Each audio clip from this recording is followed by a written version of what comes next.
ஆள் நல்லா சைஸா இருக்கானு விளையாட்டுல இறக்கி விடுவோம்னு தோணுச்சு.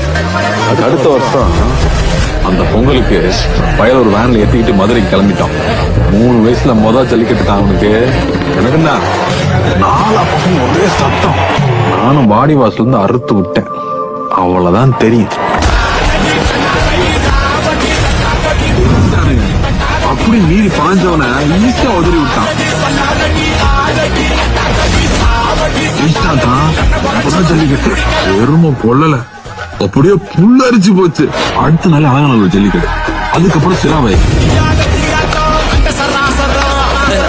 ஒருத்தனெல்லாம் அந்த பழக்கம் வந்தான்.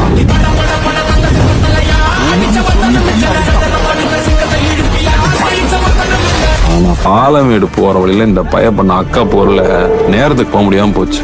அதுக்காக அடுத்த வருஷம் பூரா அவருக்கு செம்ம ட்ரைனிங். மால் என்ட்ரிக்கு அங்க அனௌன்ஸ்மெண்ட்டை கலக்கி விட்டானுங்க.